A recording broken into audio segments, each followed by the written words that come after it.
Dobar dan, pozdrav ekipa. Danas na lijep sunčan dan s nama je gospodin Dalibor, inače online poznatiji pod nazivom Ja investitor. Dalibore, dobro mi došao. Hvala. Da čujemo malo s čime se Dalibor bavi, ko je, što je i kad je došao u Njemačku, pa evo, ako si možeš nešto reći malo o sebi. Naravno.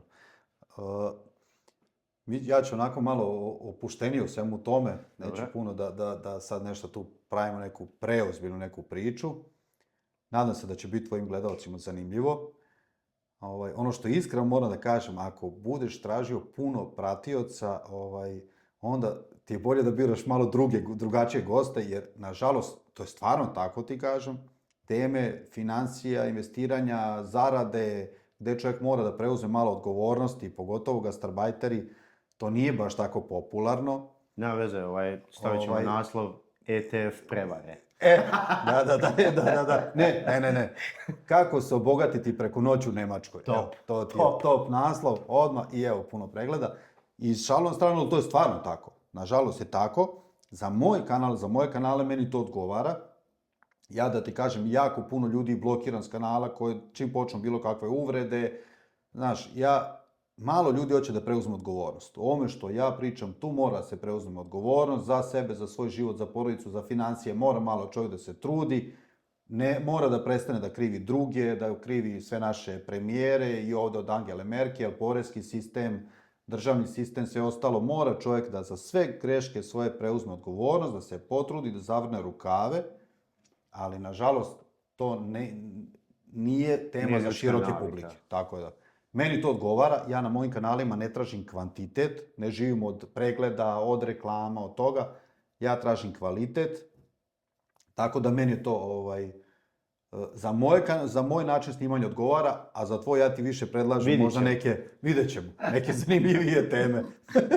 Onako iz iskustva, da. Hvala što si me pozvao i evo, drago mi je da sam došao, udan mi ne lupka sat, izvini, evo, ajde nema se, valjda neće lupkati. Drago mi je što sam došao u tvoje selo, da kažem selo, neću te uvrediti. Pa ne ovo nije selo, grad. Ja nemam problema s tim biti na selu, da pače u Ja Hrvatskoj živim na selu. Ja sam iz Minhena. Oprosti, molim te. Nije Mering je, evo, inače, ko ne zna, manji gradić kraj Augsburga. Ali nije selo. A dobro, u Njemačkoj je jako čudno to podjela sela, gradića, općenito. Ne znam kako ja sam dole od nas sa sela, iz Srema, i ja volim selo i da ti kažem, vozio sam ovdje, nisam teo da vozim autobanom, nego sam vozio baš ovim seoskim putem, kako se kaže, Landstrasse. Romantične strase. Da. Ej, znaš koliko je lepo, stvarno da ovdje, baš je lepo. A današnji dan je to 15-17 stepeni sunce, perfekt. Tako, baš je bilo lepo. I ulazio, sad izvini, skrećemo malo s teme. Baš sam ulazio jedno selo na P, nemam pojma. I na ulazu, onako pravo lepo selo, odmah s leve strane fudbalsko igralište. Ej, osjetio sam se, znaš seoski fudbal. Ko kod kuće, da. Ko kuće. 4. županijska. Da, stvarno je baš lepo. Tako ne, evo, što se tiče Meringa. Lepo ti je selo. Top je, i ovdje su i škole, i vrtići, i nogometni klub, i sve, tako da, stvarno je to. Super, da. Znači, u Minhenu si, koga znam, radiš u bolnici. Da, 2017. sam došao u Njemačku, odmah sam u Minhen došao, kod kuma mog, to mi je bila prva stanica, ona početna prva pomoć. I eto da, sad 2017. koliko već to, 8 godina sam u Minhenu. Ako je zanimljivo, oni koji planiraju da dolaze, prvi savjet je učite njemački jezik, ja ga nisam znao ništa, bukvalno ni jednu reč nisam znao, učio sam ruski, 76. sam godište, ove godine punim 50, da se zna, tako da ja sam stara škola. Ovo je rođendanska epizoda. Da, rođendanska epizoda. Jedan od ciljeva mi je da za rođendan sebi kupim auto, ali evo to možda pričat ćemo. Držimo fige. Vidit ćemo, da. Imam auto, ali aj sad to, da, druga tema. Evo, tu prvo počnem da radim u hotelu, sad da ne dužimo puno tu priču. U hotelu, čistio koji svako ko ne zna jezik, klasika. I onda krenuo da učim njemački, učio jezik, završio A1, A2, B1, B2. Upisao, s 42 godine sam upisao Umschulung, za one koji ne znaju, evo samo isto to za ljude koji imaju malo više godina, nije kasno i to je stvarno najiskreniji savjet ko će da živi u Njemačkoj. kvalitet života, tu ne pričamo o novcima, ti određuje otprilike znanje nemačkog jezika i školovanje, ovdje je to stvarno tako. Umschulung je isto kao u Ausbildung, da kažem, samo što je kraće, malo kraće traje 2 godine, nije 3, na primjer. U Ausbildungu imaš tu malu platu koju dobijaš, a kod mene ja nisam imao platu, ali sam imao plaćen stan od države tih 2 godine i oko 400 eura negdje sam imao, na primjer, za hranu, tako nešto. Da. Nije teško, nije lako izdržati. Kad ti imaš priliku da odeš sad negdje da radiš odmah, da dobijaš dobru lovu, ali evo, najiskreniji savjet, stvarno se isplati. Dugoročno. I dugoročno se isplati. Da ne pričam za oni koji su mlađi. Tu nema granice. Ako želiš uspjeh, školovanje, Weiterbildung, Fortbildung, šta god od firme, od ovo ono, oni to toliko traže cene ovdje stvarno da je... Ja sad radim kao, evo to da kažem, ja sam radio moju praksu 6 mjeseci u toj klinici, to je državna klinika u Minhenu. Tu sam radio praksu 6 mjeseci i tu su mi ponudili da ostanem da radim. To je tim od 8-9 ljudi koji su tu već dugo, IT. To je jedno odelenje, spadamo kao u Bauen-Technik, ali smo IT. I tu sam počeo da radim. Posle godinu dana sam dobio ponudu da budem Gruppenleiter i sad radim kao vođa tog tima. I evo već sam 2 godine, skoro i više, sam vođa tima u državnom preduzeću u Minhenu. Lepo je da kažem. Isplatilo se sve. Jesu svi Njemci? Ili... Svi su Nemci. Da. Svi su Nemci. Moram kažem, baš je bilo teško prvih par mjeseci. Kad sam dobio ponudu od gore, s vrha iz klinike, prvo sam odbio, pa su me onda to oni malo davili, lomili, a na kraju opet sam ja prelomio. Stvarno sam zbog toga odbio. Što ja nisam stručnjak veliki za IT, Dobre. To su sve maheri koji su već 20-25 godina u toj branši, 15. Ali ja imam neke svoje te kvalitete za taj neki, za vođenje tima. Ispostavilo se da je stvarno bilo tako i na kraju oni su me posle par mjeseci prihvatili. To nije to za njih lako, ja to kažem najiskrenije, znaš.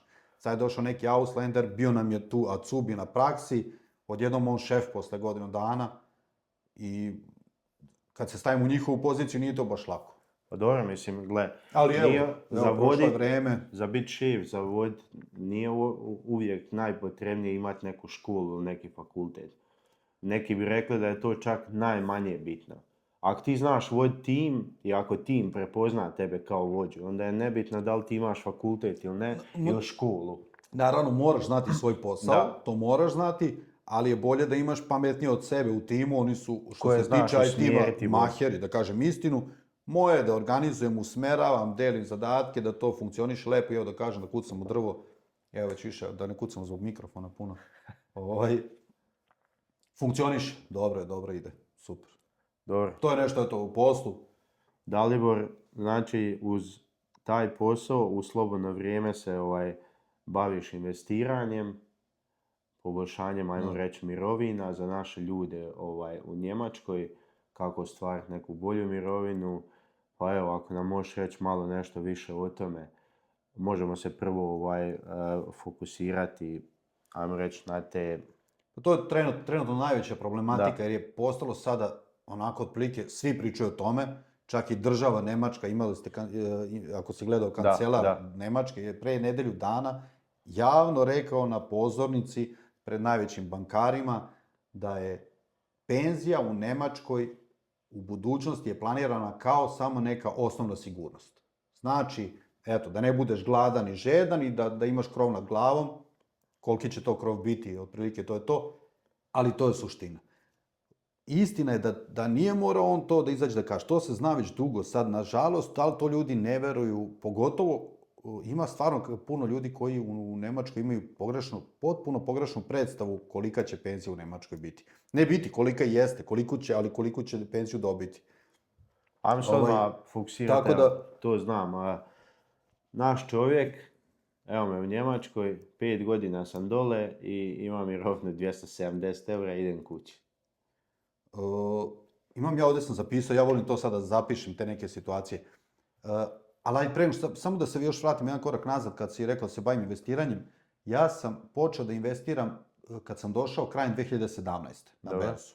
To je znači, evo, već sad 7-8 godina iskustva. To je jako bitno da kažem, jer to stvari meni pišu nekad u opisu kao prodavac magle ili tako nešto. Da. I to je skroz ok. Ljudi treba da pišu i treba dobro da provere ko šta priča, o čemu priča, koliko priča. Kod mene na svim videima, na svim kanalima, ja nemam toliko možda pratioca zato što pričam 100% realno, 100% istinu, nema bogaćenja preko noći, nema laži. Ja sam prošao sve to za ovih 8 godina, i day trading, i forex, i kripto, i NFT-ove, nema koju vrstu ulaganja nisam radio, šta nisam učio.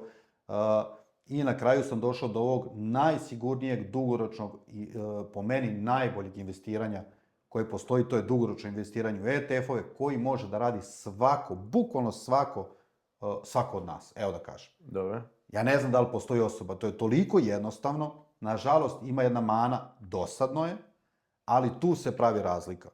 Zato što je 100% nas koji investira, dugoročno, ako se ispoštuju pravila, to ima u ovoj knjizi sad, ajde nećemo sad to, ta jednostavna neka pravila, ti ćeš dugoročno biti 100% uspešan investitor. Evo o tome se radi. Ali je dosadno.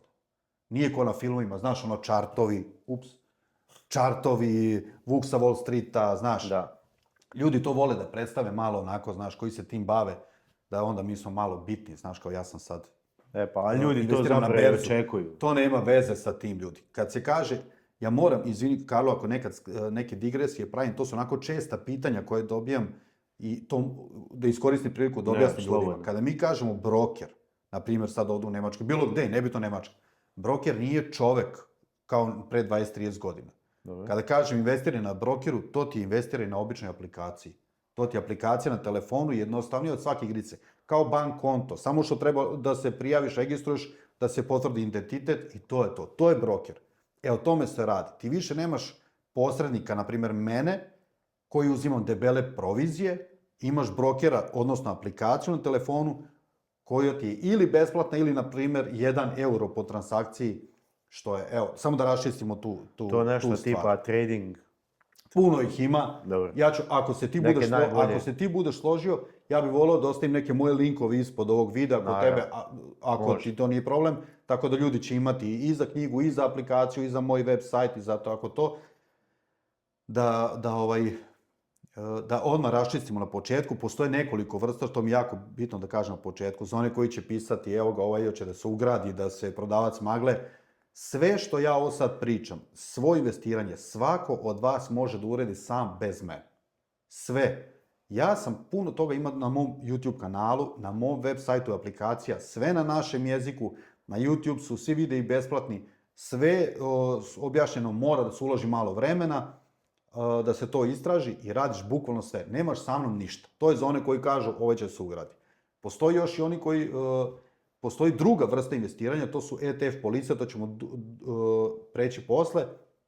Postoji ipak ljudi koji su možda malo stariji, koji nisu baš za aplikacije, kojima jeste potrebna neka pomoć, gde to radimo preko investicionih kompanija u Nemačkoj, tu onda radim ja, tu ja dobijem jednu malu proviziju, ne od njih, nego od te kompanije, ali ako je tebi bitnije da ti za 20 godina nemaš 100.000 evra na računu, da ako ti je bitnije da ja ne zaradim 150 ili 200 evra u taj prvi put kada mi radimo tu saradnju, da ja to sve uradim za tebe, onda nemoj da investiraš, ja neću dobiti moju proviziju, ti nećeš imati 100.000 evra, na primjer, na kraju. I svi sretni. Tako da to je tako, moram kažem za te hejtere, već mi je to malo onako zanimljivo, ali preći ćemo i to. Čisto neki od početka. Da se malo na te hejtere koncentriramo, nego to sam htio proći s tobom kroz glavu nekog lajka. Šta ti misliš zapravo odakle dolazi ta zatvorenost kod naših ljudi iz Balkana u smjeru tih investicija i svega? Pošto možemo reći da je to na zapadu normalno. To je došlo sa zapada k nama. Puno normalnije. Da. Nije baš 100%, ali puno normalnije. Evo, nebitno, Srbija, Bosna, Hrvatska. Ljudi su toliko zatvoreni što se tiče tog, a možemo reći da stvarno neki ljudi imaju dosta novaca i mogu napraviti dosta više novaca. Ali kod nas je jednostavno taj neki, ok, znaš, imam to i to, imam nešto novaca ovdje i ja imam svoj mir. Ili nekretnine, svi znamo, eto, kupi neki stan, to je ono što mi investiramo. Znaš kako, samo, na primjer, u Americi investira 60% ljudi. Da. 60%. Njemačka je dosta zaostala, Njemačka je, na primjer, negdje na 20% ljudi. Ali isto to je jako malo, da kažem. A mi smo negdje na 3, 4, 5. Da. E sad, to je stvarno onako loše, baš mora kažem, baš je katastrofa. Ali tu nema nikog specijalnog nekog odgovora i odgovor je, na primjer, da li smo mi ikad u školi čuli nešto o tome. Niti nam je neko šta rekao, ni tu učio. Moraš to da istražuješ sam, mora tu da tražiš neke izvore. Odrasli smo u tom vremenu, bar ja, na primjer, u to vremena jezdi, da fine i tih nekih prevara, znaš, ceo život nam se sveo na to. I tu ja stvarno ne krivim nikog.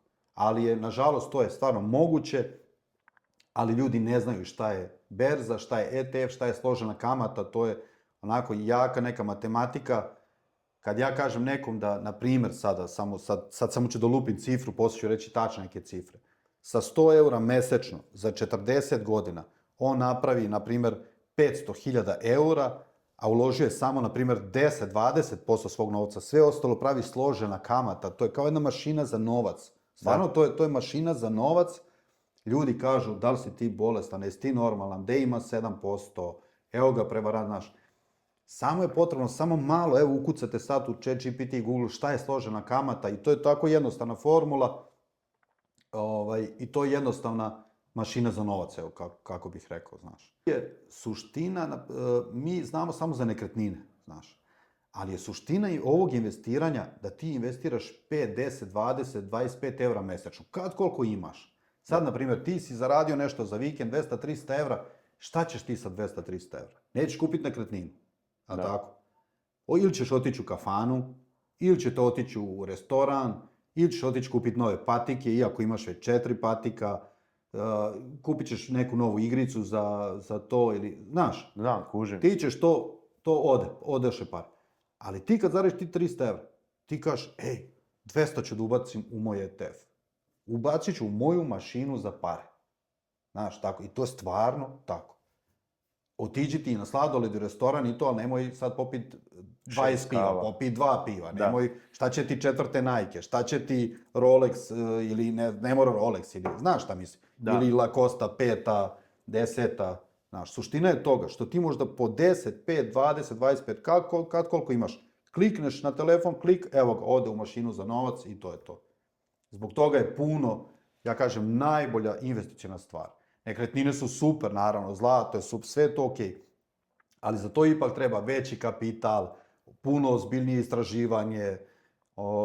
A, na primjer, samo ovo investiranje, baš to može ti bude prva ulaznica za neku nekretninu, jer se podiže i znanje i menja se kompletna svest, kako bih rekao. To bi možda mogli objasniti ljudima koliko je zapravo... Možemo to podijeliti u neke grane investiranja. To što si ti rekao, ako zlato ide 5% godišnje, onda vjerojatno neko ko će ulagati 100 eura, nije to, možda za zlato treba neka veća svota novca, dugoročno, ili ajmo reći da možda ljudi koji imaju novac ga stavljaju u zlato, čisto da to stoji ili se malo diže. Mislim, teško je sad objašniti čovjeku koji može investirati 10-20 eura, znaš, mjesečno, da će on godinu dana investirati u zlato 10-20 eura, ako to zlato sad baš ne ode ultra gore, on će tu zaraditi 10-20 eura, realno. Znaš šta, na primjer, ja uopšte nisam fan investiranja u zlato. Evo, da ne lažem. I još ne investiram u zlato. Meni zlato, zavisi kakvi su ti ciljevi. Ja ću verovatno nekad, kad prođu ove sve neke investicione ideje, verovatno možda nekad uložiti malo u zlato, ali moj jedino što ja vidim iz zlata, to je za neku sigurnost, dugoročno za nekad, ne daj Bože nešto se desi. Pa to sam htio, ali kad se desi i to, Karlo, sad, na primjer, izbije nuklearni rat. Šta ću ja raditi s tim zlatom u ruci? Ko će meni, gde ću ga ja zameniti? Znaš, nije ni to baš sad tako šta ljudi misle. Kao, nemam ništa protiv zlata, znaš, ali nekako mi je kupio si, stavio si negdje u banku u sef i stoji, i gotovo. Ok, imat ću ga ja sa 60, lepo je to, ali nekako mi je... Ali dobro kažu ljudi općenito da je to najsigurnija investicija. Ok. Kroz svijet. Ali evo sad da se vratim u zadnjih 50 ili 100 godina. Po čemu je sigurnija od ETF-ova ili od akcija na berzi. Pa dobro, to slažem, ali ajmo reći, znaš, zlato je uvijek tu. Mislim, Pa da me ne bi krivo razumio, Ne, ovo je sve došlo. to ljudi to i pričaju. Burza, kripto, ETF-ovi. Ali je li Coca-Cola tu? Pa Je li je. McDonald tu? Je li Microsoft tu? Je li Apple tu? Je li Nvidia tu? Šta će biti s tim firmama? Pa neće one propast, ali zlato je opet bilo tu Ako prije. te firme propadnu, Propali propast će smo i zlato. svi. Šta ćeš sa zlatom? Šta ti vredi zlato? Znaš, o tome se radi. Nemam ništa, opet kažem, protiv zlata. Naprimjer, što se tiče mog sina, ja investiram u ETF-ove i to. Ja imam na aplikaciji, na brokeru, imam konto baš na njegovo ime. Dobro. I zašto je sad meni to zanimljivije od zlata? Meni je zanimljivije to što je to na njegovo ime, što će on je sad 4,5, kada bude imao 10, 11, 12, što on sam može da uplati na to svaki euro koji on dobije kao džeparac, što će on da vidi kako raste složena kamata, što će on početi dobiti obrazovanje. Puno je važnije da on to vidi sam, da nauči, da shvati suštinu toga do 18. godine, nego da mu ja bubnem kilu zlata. Lupom, na primjer. I Da. šta će, možda postane najgora bitanga, ne daj Bože mu dam to u ruku, znaš. Bitnije mi je to znanje. Kroz investiranje na berzu ETF-ove sa tim što on gleda, što sam uplaćuje, da baba 5 eura, uplati baba na aplikaciju, malo skoči, uplati deda, znaš, dođe rođendan, dobio sam 200 evra, neće kupiti električni auto kad on shvati, nego će 150 uplatiti tu, na svoje ime, to je njegovo, ja više nemam prava na to dodira, da se tu razumemo. Nema uzo je tata više nema pristup tome. Dobro. A za 50 će kupiti neki jeftiniji auto, znaš. Meni to je suština ta da shvati to, da nauči to što nas nisu učili u školama. I jedino tako može se promeniti to da mi dođemo na 60% ljudi koji će da investiraju, ako mi se edukujemo i učimo našu decu.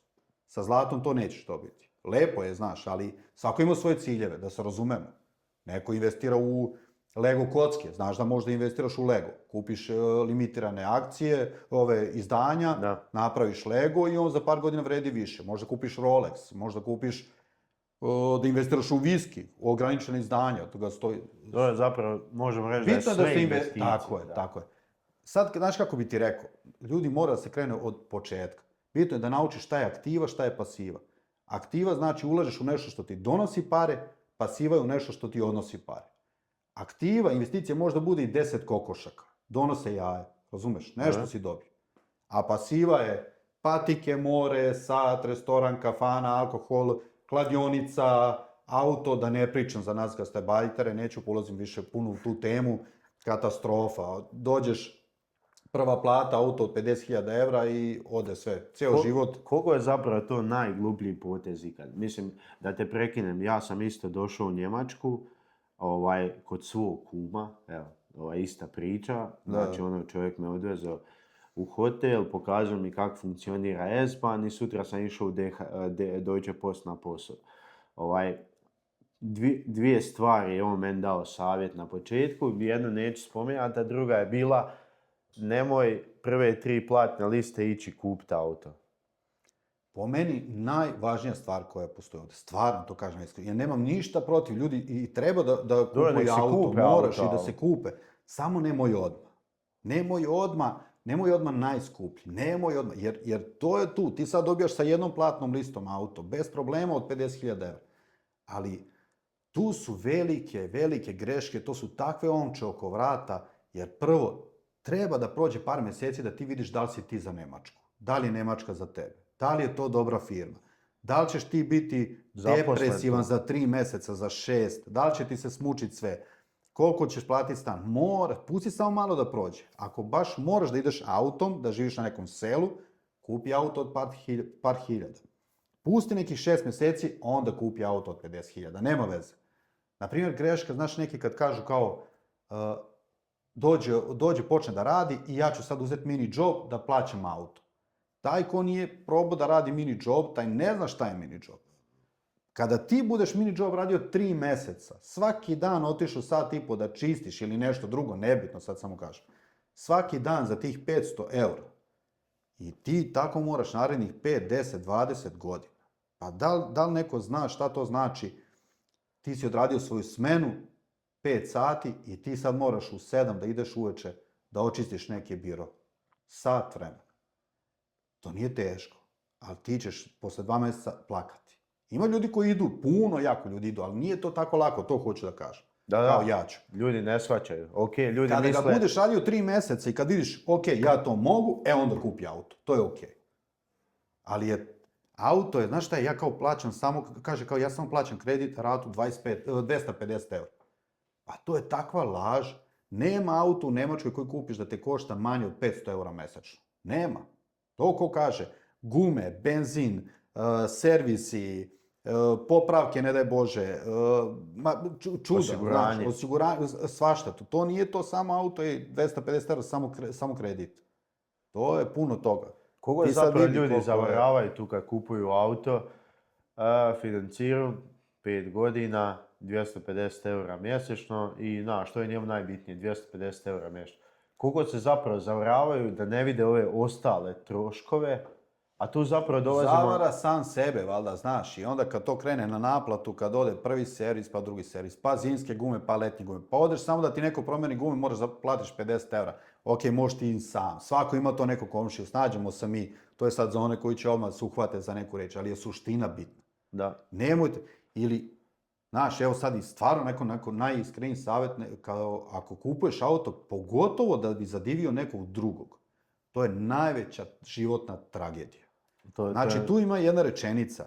Ako kupuješ skupe stvari da bi zadivio ljude kojima do tebe uopšte nije stalo, koje ti ne zanimaš, uskoro ćeš skupe stvari koje ti ne trebaju, uskoro ćeš početi da prodaješ stvari koje ti trebaju. Aha, sebe, svoje I to je, obitelj. prodavat ćeš nešto jer ćeš upasti u takve financijske probleme da ćeš morati da prodaš stvarno nešto što ti treba, ne daj Bože, znaš. Da bi ti zadivio druge. Pogotovo, šta je još bitno, čak i ako ti je stalo do mišljenja drugih, bolje otiđi sa nekim jeftinim autom dole, komšija će reći, vidi ovog Karla, svaka čast, evo ga, koliko je već u Njemačkoj, ima para, ali ipak nije kupio još uvijek Meržu od 200.000 eura. Teško, znaš da je to kod nas Možda teško. ti ja kažem zašto. Možda ti kažem zato što ja vozim Dacia evo posle 8 godina. Ma vozim, brate, i ja BMW-a jedinicu, nije uopće bitno, ali hoću ti reći da to je kod nas tradicija. Ne tradicija, to je jednostavno kod nas način ponašanja. To, evo, upravo što si ti rekao, ako nisi došao sa napucanim autom iz Njemačke, ti si u Njemačkoj propao, zašto si ti u Njemačkoj i tako dalje. Pa ne znam, ja iz mog iskustva imam drugačije, stvarno iskreno ti kažem, ja baš drugačije to gledam. Ja stvarno imam dosta mojih prijatelja, meni to što nije bitno ko šta kaže, najiskrenije ti kažem. Ja sam prošao toga u životu, da sam imao i poslove i biznise koje sam uništio svojim lošim potezima, neznanjem o financijama. Mislio sam da sam najpametniji, znaš, imao sam 500 prijatelja, katastrofa. Takve greške sam pravio, uvijek su bili neki drugi krivi za moje greške. I ja, na primjer, evo sad da kažem, ali nije to sad nije to hvala, ja ću kupiti sad sve auto. Meni neko uvijek žao da kupim skup auto, uvijek bi volio da nešto investiram. Investiram ja u puno toga, i od kripta, i od čuda, i kupio sam sad prvi investicioni stan mali u Srbiji za renoviranje, za izdavanje. Ali ja volim to investiranje, ja volim da se to umnožava, volim da uložim u biznisu, znaš, stvarno nekako... A više je to neki izazov. Da. Ja sam kupio pre 2 godine, na primjer, to mi je do sad najbolji auto, Dacia Duster na plin, što je sad neverovatno, top. Za 14.500 eura sa 20.000 km, nova auto sam kupio. Skoro, znaš, bože, ja to reći 91. Da. 2020. Gdje si bio 91. Za 14.500 eura. Servis, kočnice, zamenim kad sam dole, evo sad baš idem dole, menjam kočnice za 85 eura. Znaš, drugačije je to. Neće meni pasti kapa s glave, znaš, vozio sam Stojadina Juga, moji vozili Fiću. Mi smo išli, sećam se, sa žutim Stojadinom, da li 95. 6. iz našeg sela, iz Beške, u Rijeku, u Opatiju kod familije na Svatove, preko Mađarske, 2000 km nas, 5 u žutom Stojadinu, otvarali onu mapu ovako, niko umro nije. Znaš, ne moram ja baš sad. Naravno da se ne lažemo, nije Dacia BMW sad, znaš. I u izolaciji, udobnosti sedište, u svemu, ne moram ja to objašnjavati. ali kao što sam rekao, neće mi pas kapa s glave, znaš sad. I opet kaže, sad već iz par godina, uvek mi je na listi, sad ću da kupim auto. Ja volim dobar auto. I sad sam opet zapikao sam i rekao sam, za 50. rođendan ću sad da ga kupim. Ali nije isključeno da ga neću promeniti, ali vidjet ćemo. Bitno, sad smo otišli baš puno daleko sa tim finansijskim nekim greškama, ali jako bitno za one koji dolaze, nemojte odmah. Malo sačekajte da vidite da ste vi za Nemačku, da nije to baš sad tako lova pada, pogotovo u današnje vreme. Pogotovo u današnje. Gde ja nisam tu dugo, ljudi kažu da nije Nemačka kao što nekad bila. Ja moram kažem da nije baš lako za neke obične poslove, znaš, ja radim u IT-u i moja plata je, moram reći, isplatilo se i dobra mi je plata, ali ja mislim da bi, na primjer, moju platu trebao da ima svaki običan radnik, znaš, i mislim da bi to bilo onako okej, da bi moja trebala da bude veća, ali Pa rekli se ljudi... nije kompletna globalna situacija finansijska, je baš teška i onako, treba se pripaziti. Rekli su ljudi već, evo ovdje na podcastu, da po njihovom mišljenju, da više čovjek iz Hrvatske ne bi trebao doći u Njemačku, dok čovjek mladi iz Srbije ili BiH, svakako mu se isplati doći. Evo ja ću ti reći nešto, moje neko mišljenje, ja se otprilike tu negde slažem. Ali ne skroz, sad moramo da se odmah razumemo. Pošto, evo sad uzmemo, ja i ti, na primjer, da smo isti čovjek, znaš, da smo došli iz istog sela, na primjer iz Zagreba. Ili iz Zagreba ili iz Beograda, nebitno odakle. I obojica možemo da dođemo, da imamo sve isto, bukvalno sve, da radimo paralelan život. Ti možda budeš nesretan, ja mogu da budem sretan. Dobro. Znaš, nije tu samo novac u pitanju. Ne, daleko je samo to. Ja ću ti reći, na primjer, sada ja s svim ovim što radim poslovima, ja bih mogao sutra se vratim na Balkan, ali meni je Nemačka legla. Nemački sistem, nekako sad, neću da šujerim tu veliku priču. Ali to je sad onako ukupno gledajući. Nije sve u novcu. To je prva stvar, samo što sam te da kažem. Ali što se tiče novca, plata, zarada, ja na mom poslu, u mom okruženju imam, evo u posljednjih nekoliko mjeseci imam 2 momka, jedan se vratio sad s porodici, imao je plan u Hrvatsku, električar u državnoj firmi, kupio je kombi, alate, imao je lepo čovjek plan, vratio se, zarađuje skoro isto, ali ima svoju kuću, familiju, komšije, znaš, tu moram kažem, vratio za Hrvatsku, to hoću kažem. Bosna i Srbija još su to velike razlike, po meni su velike razlike. I opet kažem, nisu za sve. I nije samo, nije samo plata. Kompletan sistem, znaš. Da se mi sad ne lažemo. Ja ne bih voleo da meni moja ćerka završi fakultet, da živi, ne znam, negde u Bosna, Srbija, ovde, onda, pa da moraš na tacnu, prvo pa u kovu, da budeš preko dobar s nekim u partiji, ili da ovo, da ono, znaš na šta mislim. Nije to samo, da neću sad ulazim u tu priču predaleko, ali meni se ovaj sistem neki sviđa. Dobro, Njemačka je top. Mislim da je Hrvatska dosta više odskočila od Srbije. Stigla je Hrvatska. Od Bosne i Srbije. Da. Pogotovo, da samo kažem još ovo, pogotovo što se tiče digitalnih poslova, tih stvari, to je toliko ovde pojednostavljeno, toliko lakše. Kad ti možeš prvo da otputuješ da ih hoćeš, da te niko ništa ne pita, ti kad imaš sad tržište, ja prodajem jednu knjigu, ti kad si u Bosni ili Srbiji, moraš da je prodaješ tu desi. Nema, znaš, ne možeš ni banku ni račun da spojiš kako treba. Ne može neko ti prebaci pare, znaš. Ti ovdje imaš cijelu Evropu, tržište, ceo svet. To ne može da se meši. Ajde da se malo vratimo na to. Mi smo sad totalno skrenuli s teme. Da. Ali da se vratimo malo na to investiranje, što si rekao za svog klinca i to. Ako možeš malo, ja mislim da to ljude zanima. Ajde prvo da se vratimo na penziju, pošto smo spomenuli penziju. Može, ajde. To smo bili spomenuli. Ja ću ti reći penzija ili mirovina?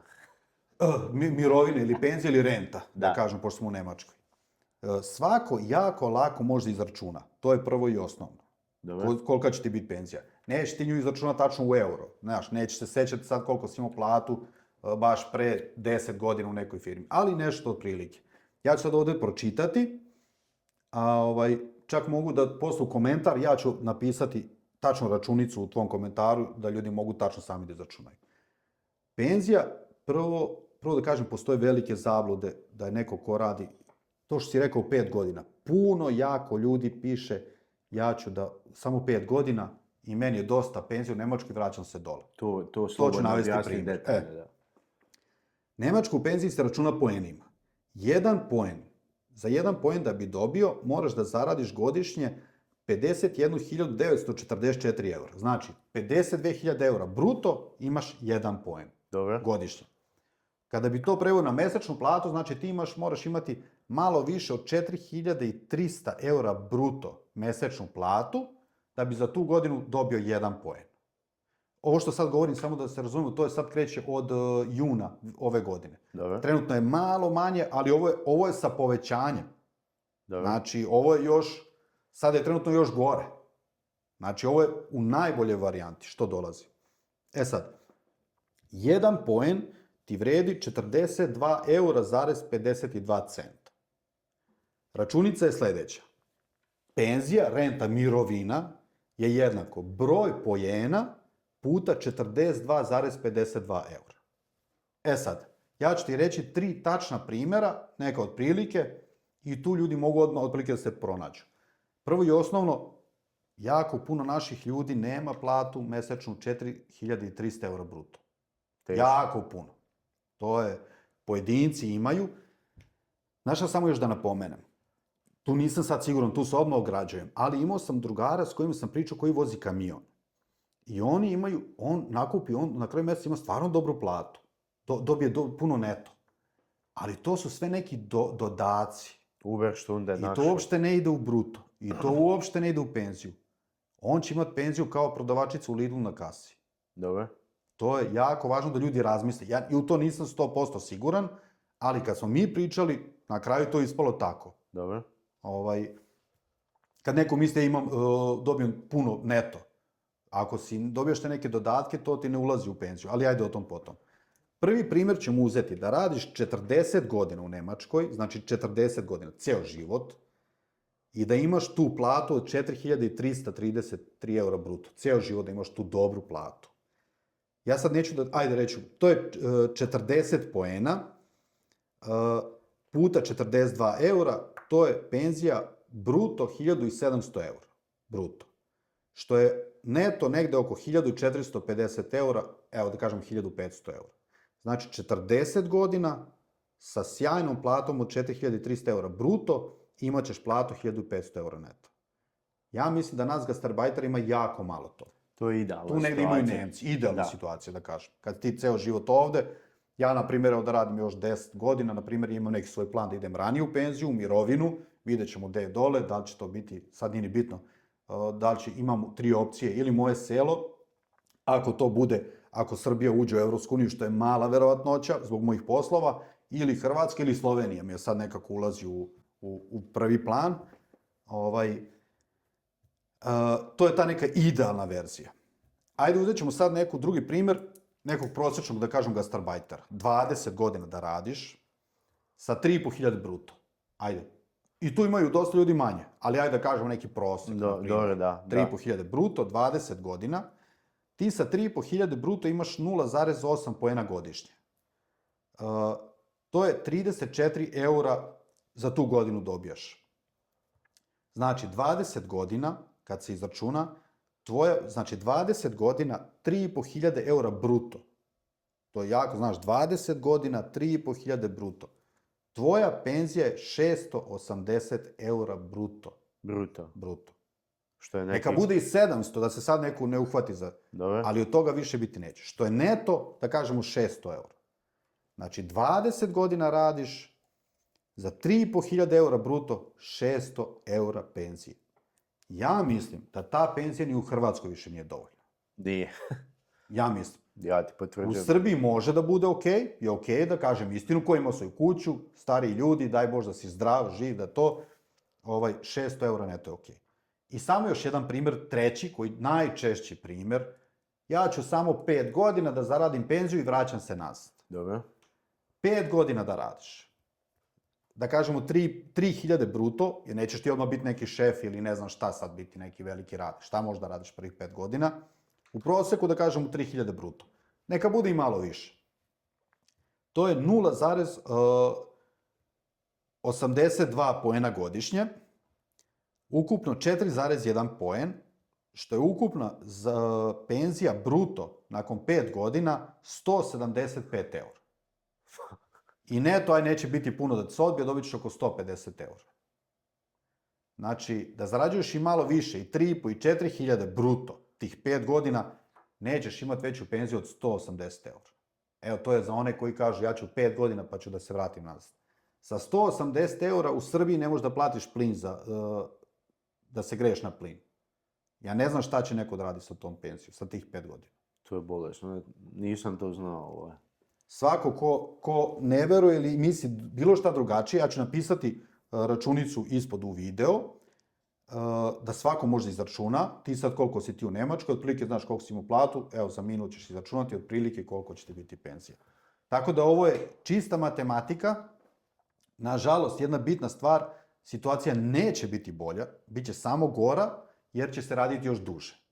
Znači, to se priča polako. Čim počne to da se priča, znaš, kad vlada počne da priča na neka istraživanja, pa onda neko pusti mali balon, da to onako malo uđe među narod, da se to omekša. Da. I onda će se oni svađati da ne bude penzija 70, znaš, ali ili 72. I evo, sad će doći neki spasioc iz vlade, iz neke partije, reći će, ok, neće biti do 72, bit će do 69. Mi smo vas spasili.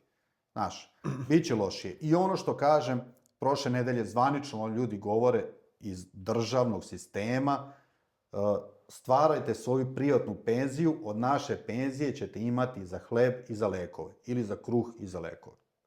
I to je toliko jasno da, evo, ko piše drugačije, ne mora ništa. Sediš i čekaš penziju i to je to. A nemoj onda posle, jebem ti Nemačku, izvinjavam se, ne smem da psujem. Smiješ. Ili krim i ovaj, krim i onaj, znaš, muka. Tragedija je što, samo ti kažem, Karlo, što ljudi misle dođeš u penziju i to je kraj života, znaš. A zapravo je početak. Razumeš, to toliko može biti lep život, naravno da paziš malo na sebi, na zdravlje i da, znaš, da se ne pije puno alkohol, cigarete, ali sad neću da pametom o tome. Toliko lep može biti život. Pa ti nije lepo da imaš decu odraslu, unuke, pa da ih počastiš, da im daš, da platiš neko letovanje, da platiš sebi, da kupiš ona motorna kolica, da se voziš kao gospodin, da odeš na Malagu vikenda, da ležiš kao penzioner, da razumeš da ideš na pecanje sa lepim autom, pa nije to lepo. Ne, pa ja mislim da to naši ljudi dolje uopće nemaju ni pojam o tom. Koliko je to zapravo glupo govoriti o tom, znaš, da, mislim, to je isto ja, kad vidim svoju majku u njenim godinama i kad vidim, ok, opet se tu vraćamo, Njemačka nije nešto što je bilo, ali kad vidim neku ženu ovdje godina svoje majke, to je druga osoba, kužiš. Ti na našim ljudima vidiš tu patnju, tu starost, tu iscrpljenost. Gdje ti ovdje vidiš ženu od 50 godina u autu, nebitno, od 50.000 eura, ona izgleda, jebem ti majku, ko žena od 40 godina. To je nažalost tako, ovdje se kako bi to rekao, nisu se vrući hladne vode napili, znaš. Ima i tu istine, ali je jako bitno da, sve su to sad nekako velike, široke teme, jako je bitno da je to stvarno tako, da si u pravu. Kod nas ti još uvijek to, znaš, kad ti, ne mora znači ako ti mama nešto kaže ili tata ili neka familija da ti, oni to kažu iz najbolje namere, znaš, ali ne mora znači da si u pravu. Promenio se svet. Da. Ne mora biti to, ćuti Karlo, radi samo tu ti je siguran posao, sedi i ćuti, bitno da stiže plata. Da. Nije bitno, burazer. Menjaj, doviđenja. Ne može, ja gledam po Facebook grupama, ne možeš ti da sediš, pišeš 6 mjeseci mi nije dao platu. Pa ko je tu lud? Ti si na paužalici. Ti lud ili on lud? 3 dana ako kasni. Odmah prvo odeš pošalješ jedno pismo, posle 5 dana drugo, ne ideš na posao, pošalješ advokata i tražiš drugi posao, doviđenja. I stigne plaća i stigne sve. Mora se tu preuzeti odgovornost. Ali daj sad da ne skrećemo tu puno. Za penziju se mora nešto raditi. Tu ima, i što je najbitnije, ima opcije koje su toliko jednostavne, toliko lake. Nema tu odricanja, Karlo. To nije da ti sad ulažeš svoj život. To su tragični komentari ispod mojih videa. Izvini sad opet. Kao, ja neću da investiram, jednom se živi. Pa da li je moguće da si to napisao? Pa šta misliš da ja ne živim? Da. Ja stvaram biznis, posao, ja investiram samo 10% mojih primanja koji se uvećavaju. Ja kad odem na more, investitor kad ode na more, ja se vratim, ja sam sad s Malage 4 dana, ja se vratim, ja ne gledam na moj konto, ja znam da je u plusu, ja već bukiram drugo more. O tome se radi. I to je totalna pogrešna psihologija. Jao, ja ću da putujem. Pa jel misliš da ja ne putujem? Pa znaš, jesi ti lud? Jel misliš da investitor ne putuje? Investitor radi sve to isto, samo bez finansijskih problema. O tome se radi. U tom Kad ti odeš u penziju, ti nećeš imati 2 eura u džepu da daš svom unuku i gledat ćeš se u ogledalo i mislit ćeš, Karlo moj, šta si radio ti burazeru ceo život? A Daki će da ima da izvadi 100-ku, 50-ku, da te počasti, najlepši deda, sedneš na bus, odeš u Prag, odeš u Temišvar, odeš u Trst, odeš malo na pecanje, odeš, znaš. Da. To je blizu, imaš jedan život, razumeš? To nije nikako, nema odricanja, to je 10% tvojih neto primanja. Pogotovo, ja neću da govorim ko puši ili ko pije. Tu imam računice da ono stvarno počnu ljudi, sad još prestani, da to im isto pišu, pošto ja ni ne pijem alkohol, ni ne pušim, sve sam to radio, sam zbog toga upropastio biznise moje prethodne. Samo da kažem, imao sam i privatne biznise u Srbiji, bio sam odbornik u Skupštini 8 godina, bio sam predsjednik fudbalskog kluba 5 godina, bio sam i nekako i društveno angažovan i uspešan relativno, ali sam sve to upropastio. Samo pogrešnim načinom života. To ti kažem. Provodi, alkohol, pogrešni prioriteti, ego, meni je ego bio naš dek, kroz nebo. Ja sam mislio da sam bog u parama, u financijama. Ja sam bio toliko glup, evo sad ću reći samo jednu sitnicu. Zašto ja to ljudima govorim? Ja, na primjer, imao sam jednu situaciju gde nešto u biznisu stvarno nije bilo, morao sam da se preselim iz lokala u lokal i tu, u toj situaciji gde sam gde sam mogao da donesem 2 odluke, ili da podignem kredit i uložim u investiranje, ja, na primjer, umesto tom trenutku, ili da sam odlučio da to zatvorim, ili da uložim novac u proizvodnju, u robu, u nešto, donosi pare. Znači, ja šta radim? Ja dižem kredit i kupujem auto, da bi ja bio biznisem u svom selu. Sve izbudalo je. To je samo jedna od 100 greška. Zato kažem da imam pravo da pričam puno o svemu tome, znaš. Imao sam ja i moj drugar što stalno priča, imali smo kafić i diskoteku koja je ubijala. Čekali su u redovima da uđu unutra bez sve šale. I imali smo ponudu da prodamo. Umesto smo prodali, stavili lovu u džep, pa možda za par mjeseci pokrenuli novi isto tako biznis, pa opet uvećali biznis, prodali po krug. Mi se držali toga ko pijani plota dok nismo sve upropastili. Znaš, to je... Tako da, otprilike, evo, to je to što sam pričao o... A možemo onda sad malo proći te, što ti kažeš, ajmo reći, prijedloge kako poboljšati malo te iznose koje smo pričali sad ovdje. Malo primjera za neke investiranje. Da. Evo, ja ću sad reći ovako. Što se tiče sada neko ko želi sad, nebitno da li imaš 20, 30, 50 godina, znaš, neko ko hoće da stvara svoju dodatnu privatnu penziju. Postoje sada trenutno 2 načina, ali dolazi i treći. Treći je ovaj najpoznatiji što sada kažu, što su Nemci uvode od januara 2027. Altersvorsorge. To je znači zamena za Riester rentu, to je ta njihova privatna dodatna penzija, koju su oni napravili katastrofalno. Nažalost, to je kod Nemaca, njima je trebalo 20 godina da shvate da je to katastrofa, da je to potpuno pogrešno. Sad, država Nemačka je napokon odlučila da krene da investira u ETF-ove. To je ovo što ja radim već 8 godina, što govorim svima i što možeš ti da radiš sam na svom telefonu. Sad, svako ko to želi da radi, da krene da radi, postoje znači 3 načina. Prvi je broker aplikacija, drugi je ETF polisa, to je investiciona kuća Nemačka gde ne radiš ti ništa, dođem ja kod tebe, napravimo ugovor, sve ti ja to objasnim, odradim, ti imaš ugovor sa tom kompanijom, sve ide automatski, ne moraš ništa da znaš, ništa da učiš. U tom slučaju ja dobijam jedan mali procenat od te kompanije. Znači, to je drugi način. Za ove što kažu odmah, evo ga, ovaj će se ogradi. Imate, znači, prvi način da radite sve sami, ja vam ne trebam. Da. Čak sam vam sve napravio besplatno na YouTube-u, da skoro sve objašnjeno. Idete na kanal i pregledajte to. Treći način je taj Altersvorsorge što kreće Nemačka država. Za to treće je bitno, to predlažem ljudima da već sada krenu to da rade, isto na ovoj aplikaciji gde ja investiram, isto to će se raditi, ali moraš imati tu aplikaciju. Znaš, tebi će država reći, ej, dobijate subvencije od januara, ali moraš imati tu aplikaciju, gde da ti prebacimo subvenciju. Da. Znaš, moraš već da investiraš. Znači, link za aplikaciju sa uputstvom će biti u opisu tvojeg kanala, tu mogu već da se pripreme za taj treći deo. Ja ću ti reći, reći ću ti neka 3 primjera, ali prvo ću ti reći za sva 3 otprilike onako, evo tebi onako, neke male prednosti i mane. Prva stvar što ću reći, za koju god da se opciju odlučiš, nisi pogrešio jer si krenuo da investiraš. I to mislim najiskrenije. Da li ćeš ti sad, Karlo, sa 60 godina imati 300.000 € na računu ili 280 ili 230, uopšte nije bitno. Bitno je da si ti stvorio to nešto, znaš? Da. E sad, te sitnice uopšte nije bitno. Sve je bolje nego da ne radiš ništa. Sve je bolje. Jako važno u investiranju je što ranije kreneš, to je bolje. Jer vreme je najveći saradnik, jer vreme pravi sve više i više tu kamatu.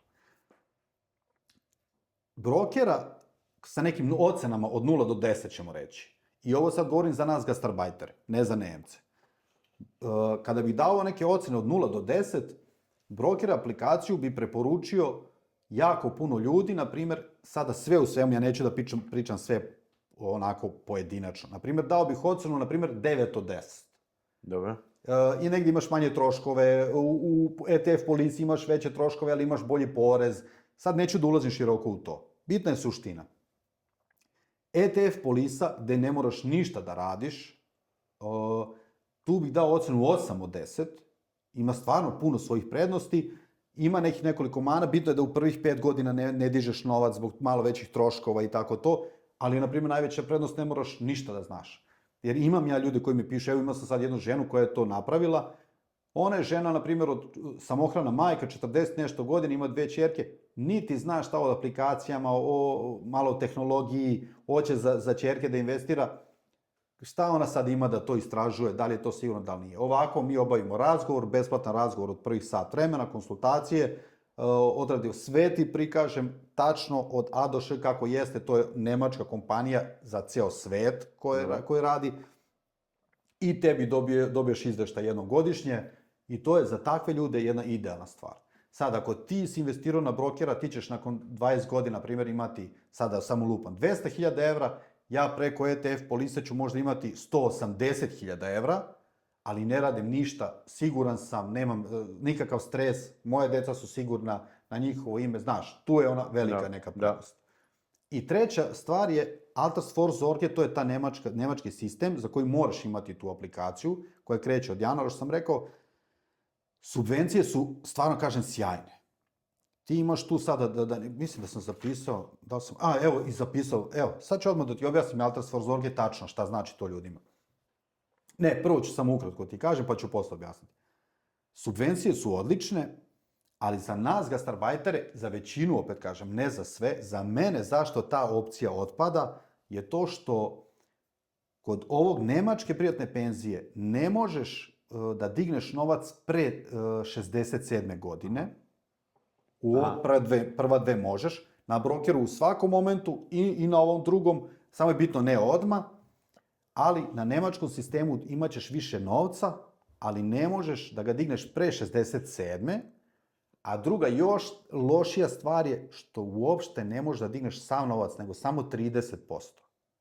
Sve ostalo ide u penziju, u mesečne penzije. Aha, znači 30% samo ako si skupio, na primjer, 200.000 €, ti možeš da digneš 60.000 €, sve ostalo samo ide kao penzija. Kroz isplatu. E sad, M si vezan do 67. da čekaš, M dobijaš onda u penziju. Što je za Nemce perfektno i za neke naše ljude koji će živjeti ovde, ja mislim, isto treći okej. stup, da, ulaganje. Tako je.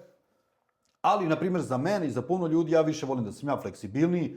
To su moje pare, daj ti meni, ja ću radim šta ja hoću, da ću da napravim biznis, da ću da kupim zlato, da ću nešto da investiram, da podelim.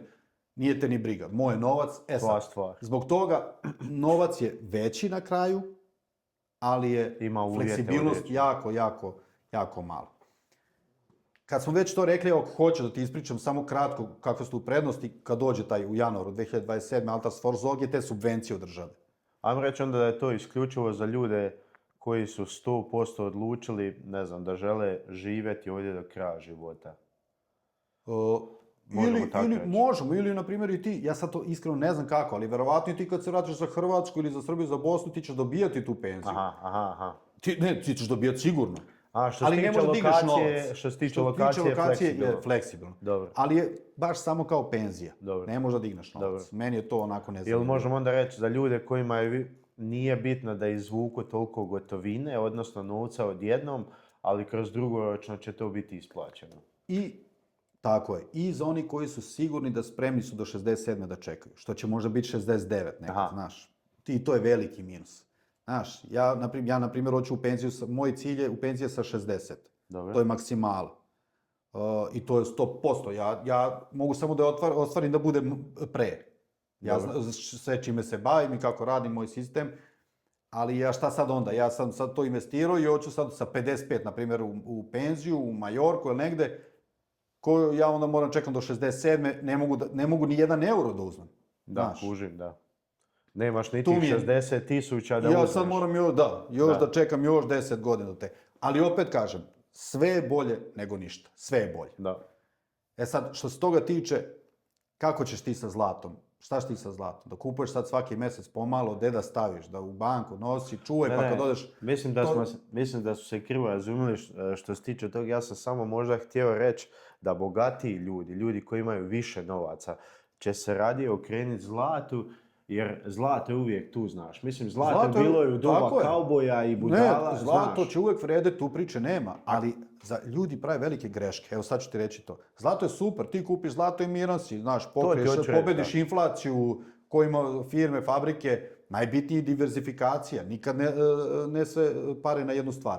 Nešto u biznis, nešto u nekretnine, nešto u akcije, nešto u ETF-ove, u kriptovalute, u zlato, u srebro, u nekretnine, u zemlju, to je jako bitno.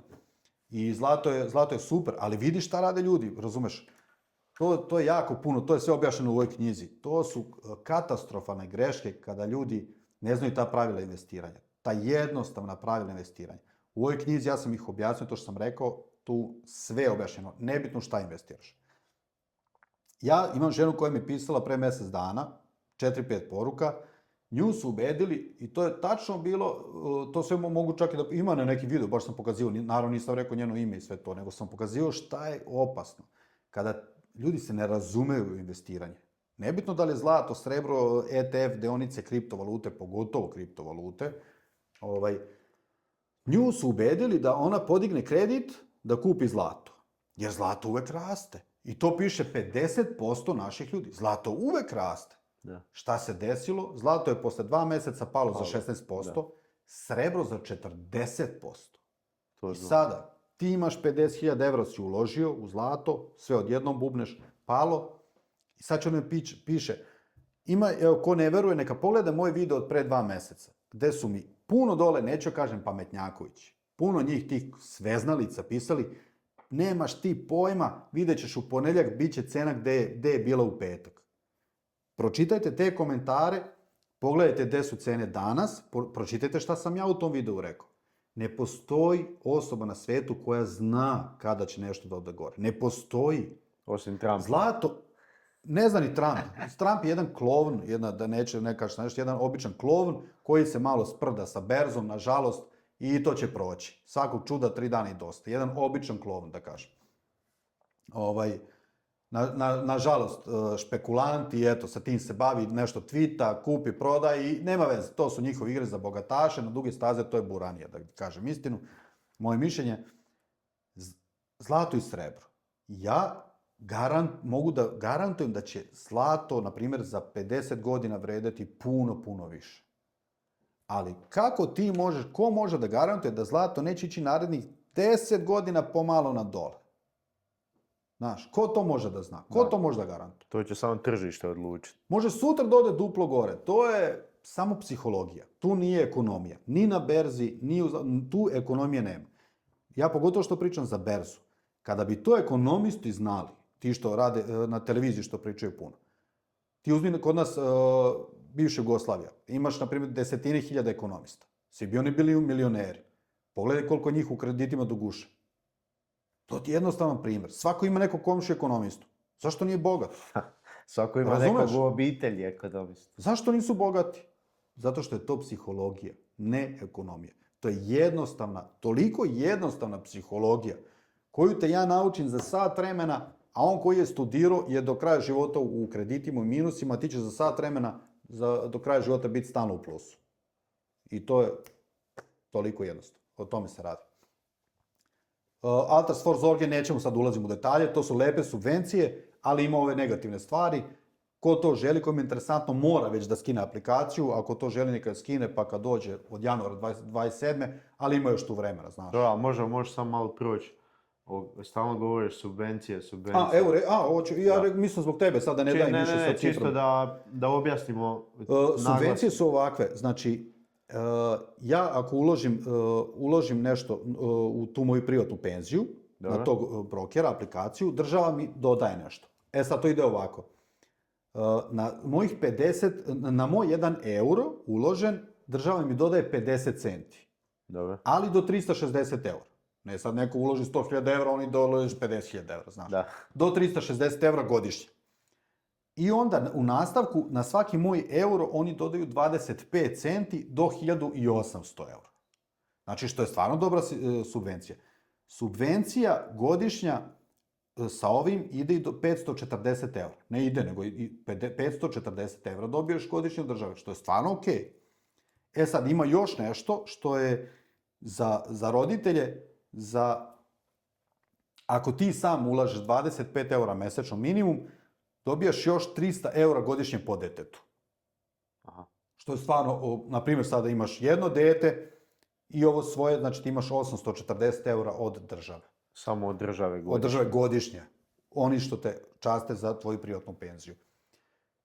I tu je sad samo da moraš čekati do 67. i ne možeš sve pare odjednom, ali to je Koja je tu zapravo druga strana medalje? Jel to zapravo, mislim, moramo se dotaći malo i tog, ok, to znači sad puno novaca ide u sustav, što zapravo Njemačkoj trenutno i treba. A onda kroz neke duge staze oni će onda to isplaćivati ili kako god. Na što hoću reći, znaš. I država ima tu svoju stranu. Znaš šta ti je suština? Strana je ovo, da će za 20 godina sustav da se raspadne. Ne u Njemačkoj, nego i u Hrvatskoj, i u Srbiji, bilo gdje na svijetu, ovakav sustav. Dobro. Da se ne bi sustav raspao, oni rade ovo. Da bi se jako malo, jer neće, oni moraju da smanjuju penzije, jer matematika je ova. Na primjer, pre 40 godina ti si imao, sad, otprilike, sad ne mogu tačno setiti, imao si, na primjer, 5 radnika na jednog penzionera. Znači, vas 5 zarađuje za jednog deku, da kažem, za njegovu penziju. Dobro. Danas je situacija ovakva. U Njemačkoj ti imaš 1,5 radnika na jednog penzionera. Znači 50% skoro.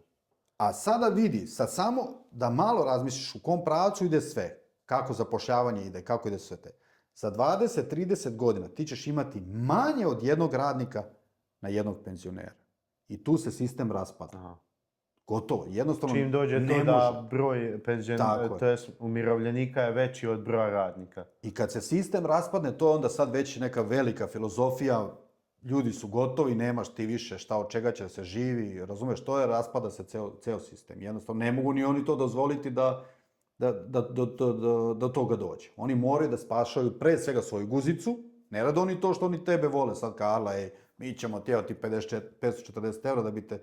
Ne, nego oni spašavaju svoju guzicu, a ti ćeš imati za neki normalan život, da se ne bi bunio, da ti stomak bude sit, da gledaš fudbal, utakmice i da ne ideš na ulicu da demonstriraš. Znaš, ti si malo sit, a njihov sistem i dalje neko funkcioniše. Sada neću da ulazim u neke teme u kojima nisam stručan, ali ono što je bitno, da sada što isto se zna, da je zdravstveni sistem je u Njemačkoj na kolenima maltene. Ja radim u klinici, sad o tome to znam. Zdravstveni sistem će se također menjati da ide sve u tom pravcu, jer oni su u milijardama u minusu i ne postoji način da se oporavi. Jedini način je to da ćeš za tvoje što plaćaš zdravstveno, koje će biti skuplje, dobijati manje usluge. Aha. Tako da je Znači, jako će sve bitno, ići da se plaća. jako je bitno da stvarno ljudi to dobro razmisle o tome, da ne budu sebični, da razmišljaju o svojoj deci, kako će njima biti, šta će njima ostaviti, znaš.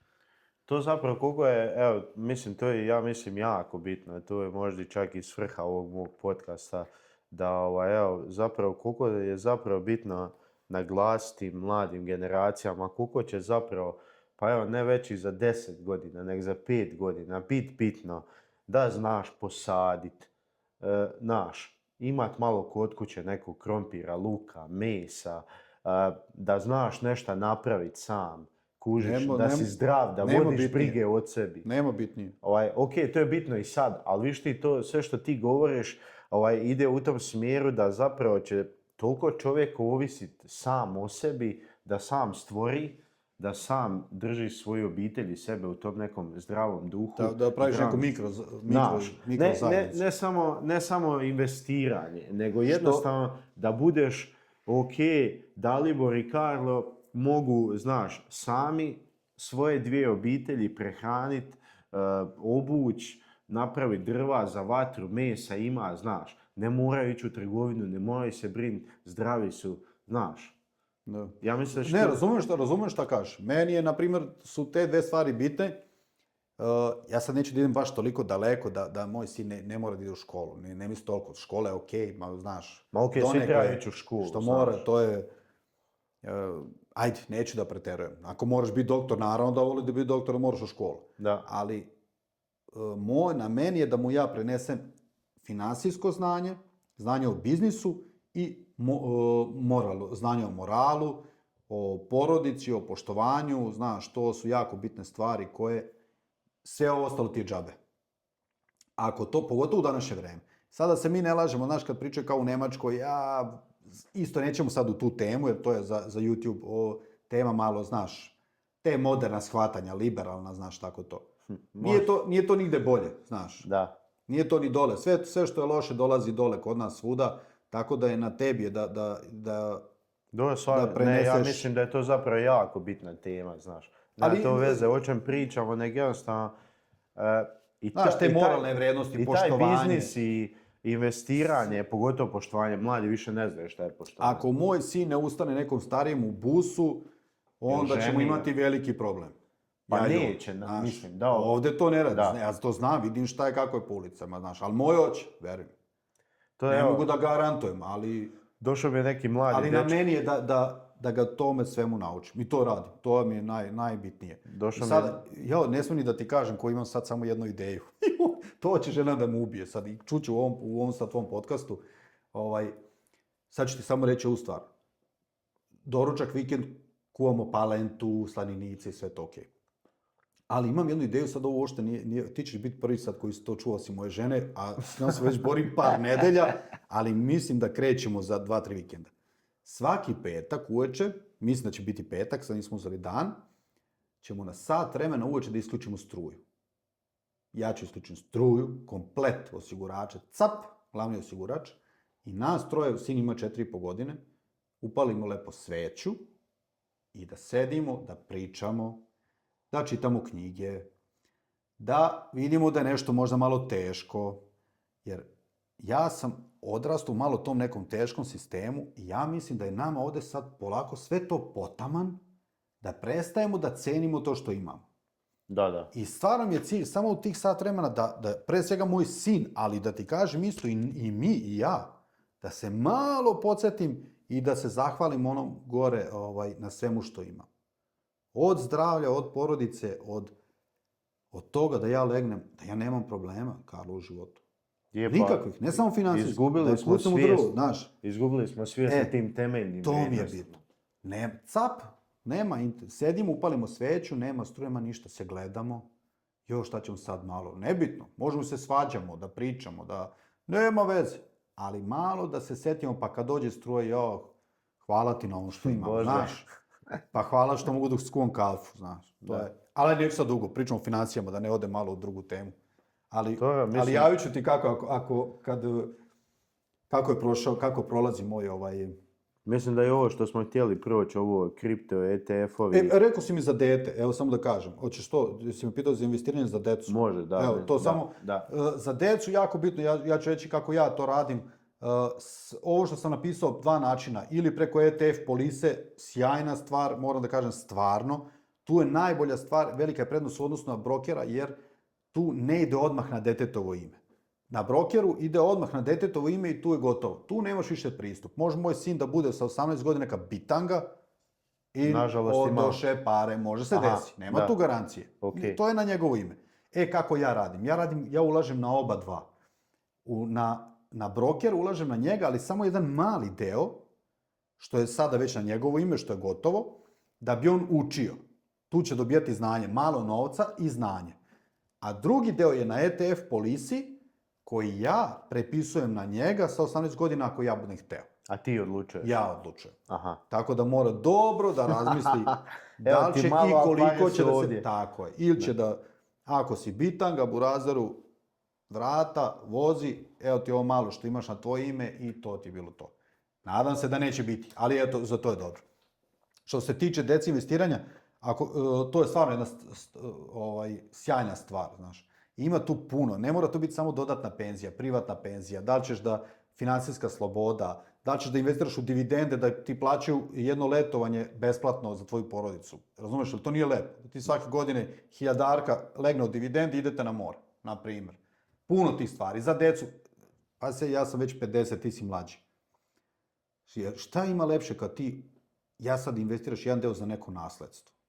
Znaš ti to šta je lepo? Ti si otišao gore, tebe nema, oni sednu i on kaže, pročita neki advokat, ostavio ti je tata to i to. Da. Pa nije to lepo. Pa je, da. Mislim, ja mislim da je to san svakog normalnog čovjeka. Uvijek ima zašto se investira, to hoću da kažem. Šta je, aj sad jedan konkretan primjer. Evo, konkretno ja imam uskoro svadbu, znaš, i ajde, uvijek ti ostane nešto novaca, ako Bog da. Šta bi tebi bio, po tebi bio neki savjet mladom bračnom paru koji tek ulazi u život, ajmo reći, planira, ima djecu i to. I evo sad odjednom, ne znam, ima 5000 eura nekih novaca s kojima ne zna šta da radi. Šta bi po tebi bio najbolji prijedlog tih dvoje mladih ljudi? Ajde da kažemo investiranje, ali sad da kažem na primjer u Njemačkoj, znaš, sad ovdje. U Njemačkoj. Ili nebitno. Odmah bih ne možeš ti da otvoriš ni biznis, šta ćeš s 5000 eura? Znaš, kao rećemo idemo na Maldive, pa baš ako ćete vas dvoje otići na Maldive, staviti sad na primjer tih 5000 eura, idete na Maldive, nema veze. Ošli smo na Maldive, imamo 5000 eura za nešto, za nas dvoje za uložiti, na primjer. U ETF, sad nebitno da li ćeš na broker ili ETF polisu, nebitno, uopšte nebitno šta, po meni najbolje oba, zbog diverzifikacije, neke psihološke sigurnosti. Znaš, ljudi se pitaju šta će biti ako broker propadne ili ako naš propadne. Evo sam odmah da kažem, neće biti ništa. Jer ti kad kupiš akciju ETF, ti dobijaš PDF papir, dokument u ruke koji je kao da si kupio stan ili auto. Dobre. I to je tvoje. Nebitno koliko si ti brokera, koje aplikacije. To je tvoje. Tako da tu nema sekiracije. Ja bi odabrao ETF ili broker ili to. Jedan široko rasprostranjeni i uložio bi, na primjer, namjestio bi da svaki mjesec mi se ulože, na primjer, evo, ako ti kažeš sad 5000 eura, na primjer, ja bi stavio po 300 eura mjesečno. Jedno od najvažnijih pravila, nikad sve pare odjednom. To je jedno od najvažnijih pravila. Nebitno da li je zlato, berza, kriptovalute, nikad sve odjednom. Može se desiti baš sutra da dođe jedan veliki pad. U posljednjih 100 godina je bilo 10-ak velikih padova. Oni su se dešavali i dešavat će se. Da li će biti sutra ili za godinu dana, on će se desiti. Bitno je da ti baš pre tog pada nisi uložio sve pare. Aha. Zato je bitno ili mjesečno ili kvartalno, na primjer. Ja bih, na primjer, sad rekao, evo, svaka 3 mjeseca po 500 eura. Evo, ja bih to uradio. Da znači, nije poanta uzeti tih 5000 eura i odmah ih strpati. Nikad. Nikad u životu. Evo, ja ću ti reći sad, na primjer, ETF polisa. Da ti sad, ja s tobom zatvaram tu ETF polisu. I ti ako uložiš 5000 eura, ja ću dobiti više novaca. Ali ja ću ti reći, evo, ili kažem ti sada i svako ko bude to radio sa mnom, ja ću ti reći nemoj. Dobro. Znaš, uloži, na primjer, u ETF polisu, ok, zbog troška ja bih ti rekao, na primjer, uloži sada 1000 ili 1500 da kažemo, radit ćemo na svaka 3 mjeseca. 1500 za 3 mjeseca, 1500 za 9 mjeseci, 1500 na kraju godine, znaš. Iako ćeš platiti malo, možda veće troškove, veća je sigurnost. Nemoj odmah 5000, evo to je najbolji savjet koji ću ti dati. U šta god da investiraš. Ne bi to ali zlato, srebro, kripto, akcije, ETF-ovi, šta god. Znači postepeno ulaganje. Postepeno, uvek.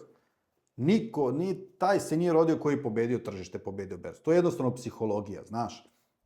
Velika je, šta je sad, na primjer, ja u kriptu uložim već 6 godina, 7, znaš da kažem. I moram da kažem uspešno. Ne puno, ali uspešno. Dobro. Ali toliko dosadno i toliko jednostavno da to prosto nevjerovatno. I sa tim ja sam nekako stvarno, nisam počeo odmah, ali kad sam shvatio sistemu na berzi, puno sam čitao, psihologije, jednostavno to je tako. Ti znaš i sam šta je onaj odnos rizika, straha na berzi. To je psihologija. I šta je sad žalosno, na primjer, Bitcoin je bio ja imam puno videa, ljudi mogu da vide, znaš, kad sam prodavao, kad sam kupovao i to, znaš. Imam isto gde smo pisali, ti si ludak, znaš. Sve sam prodao kada je bilo, na primjer, 110.000, ne setim, i tad sam rekao, ulazim na tad imam lepo plan. Najgore je stvar to što, evo, već mesecima, u stvari, kad je kripto bio 100.000, pa to je, ja ne znam da li je bila neka komšinica ili neki tvoj drugar na postu da nisu pričali o kriptu. Svi su znali, da. To je ludilo, ljudi kupuju, razumeš, to ono ludilo. Kripto je bubno dole, možda, što se mene tiče, daj Bož da padne na 30.000 i traje još 3 godine. Jer ja svaki mjesec kupim pomalo. Što više pada, ja kupujem jeftinije. I jedno od pravila berze, kupuj kada drugi drhte. Kada drugi pričaju, povlači ručno. Aha. Ja onda ne radim ništa. Ja sam to pričao o zlatu, o srebru. Ja ne mogu, ja znam da je to dobro, ali ne mogu kad ja znam da svaka komšinica priča o tome. To je psihologija berze, to su veliki igrači. Sad šta se dešava? Pazi, ti imaš nešto u šta si verovao kad je bilo 100.000 Bitcoin, koji znaš da će nekad vredeti, i neko ti da popus od 100%, na primjer. Znaš, 120.000 pao na 60 sada. Da. Niko više neće da kupi. Razumeš? Ja kupujem. Ljudi kupuju. Pravi investitori kupuju. Ne mislim pravi sad da je to sad nešto wow. Nego oni koji razumiju psihologiju. Da. Uvek pomalo. I ja isto ne kupujem puno. Pomalo. Gledam, ako padne još malo. Da traje 3 godine, neće proći mjesec da ja neću kupiti još malo. Jer ja znam, sad moram nešto da kažem, jako važno. I za tebi i za mene. Uvek kada pričam o ovome, jedan disclaimer, evo i sad ja govorim disclaimer. Ja nisam nikakav zvanični investicioni savjetnik. Pogotovo ne za kriptovalute, za akcije. To je stvarno jako bitno, pogotovo u Nemačkoj. Sve što pričam, ja pričam ono samo što ja radim i to da znate. Investiranje nosi svoje rizike, sve u životu nosi rizike, ali, na primjer, investiranje u ETF-o, što govorim, tu su rizici jako mali na minimumu, kriptovalute nose veliki rizik. Dobro istražite sve što radite, bilo ko što ovo sluša radi na svoju odgovornost. Nema nigde nikakav direktan savjet, kupi to ili Bitcoin ili bilo šta. Da se tu moram da se ogradim. Ovo ne smeš da isečeš iz videa i to će stojati u opisu. To će staviti jedan, što je jako, jako bitno. Šta sam teo reći? I sada, nažalost, niko, evo, jel čuješ negdje da priča neko o kriptu? Jel pričaju na poslu, na bauštali, u kafani? Niko živo o kriptu ne priča. Šta će se desi? Ja to jedva čekam. Kada krene eksplozija na gore, to će biti, i znaš šta se onda dešava? On će skoči za 10-15%, opet se ograđujem, kada skoči jednom. Onda će oni koji su, ko nisam kupio juče, prekjuče, sad je već kasno, on će sutra još gore.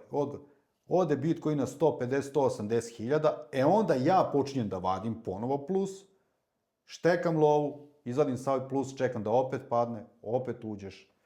Da li to traje godinu ili 3, mene ne zanima. Evo ti sad, ako mi veruješ, ja jedino što ja pogledam onako, na telefonu ti stoji i ja vidim da i dalje tu 60, uopšte me ne zanima koliko je. Ja bubnem 200, 100, 300, znaš, kako, koji mjesec, koju nedelju, kad imam nešto mi kapne sa strane.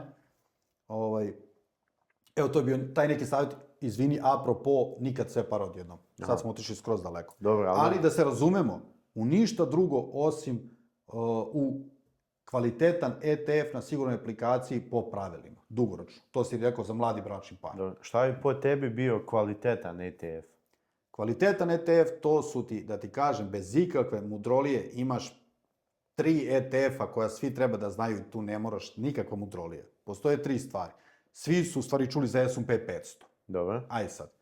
Kad smo S&P 500, može se kupi S&P 500, što ljudi najviše znaju, o njemu se najviše priča.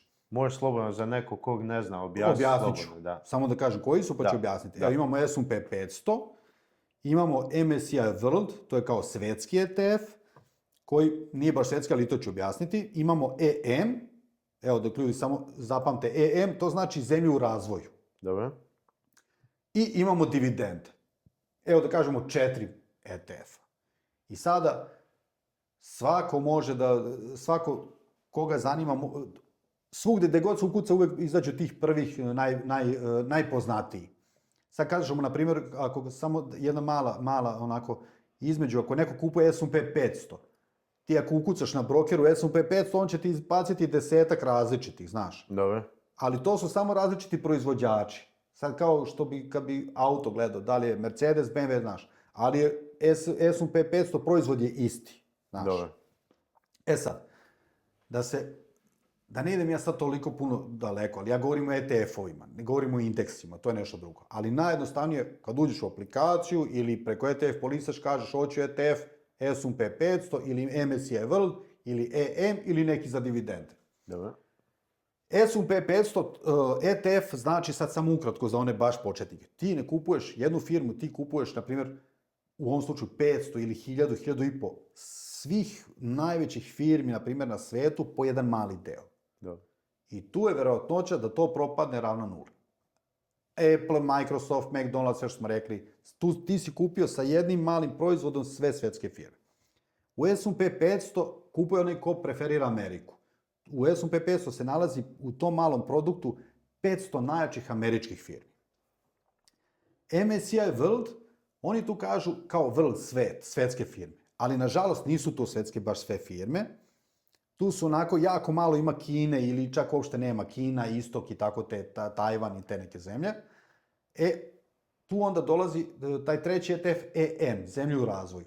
Dobro. Tu su, ko voli Kinu i te zemlje, kupuje taj ETF. Znači, i četvrti ETF je dividende. To su ETF-ovi koji sadrže samo firme koji isplaćuju dividende. Neću da ulazim puno daleko u to sada, a dividende su ono, znači, svake godine ta firma svojim akcionarima da deo zarade. Da. Dobit. Što se tiče ovoga, ja imam 2 ETF-a, to se vidi na mojim videima. Jedan je World ETF, ali FTSE All World, to je jedan ETF koji ima malo i te Kine i svega, i drugi je dividenden ETF. Dividenden je taj koji isplaćuje dividende. Ta dva, na primjer, ja investiram u ta dva. Za sina imam neki treći iz oblasti zdravstva, na primjer. Imate raznih, imaš ti da ukucaš, volim samo tehnologiju, volim samo hranu, volim samo firme koji su o hrani, znaš ili tako nešto. E sad, samo su strategije, možeš S&P 500 ko hoće, ili MSCI World, ali, na primjer, jedna poznata strategija u Nemačkoj, bar od kad sam ja učio, je, na primjer, kako su Nemci ulažu, 70% u S&P? U World ili S&P 500 i 30% u EM, u Kinu i te zemlje, da kažem. Sad, na primjer, ako ulažeš 100 evra mesečno, 70% u ovde, 30% ovde, znaš. I sve si pokrio. U suštini, što je jako bitno, niko ko kreće da investira neće napraviti grešku da kupi bilo od tih pa da promeni za par meseci. Jer oni svi u suštini rastu negde slično.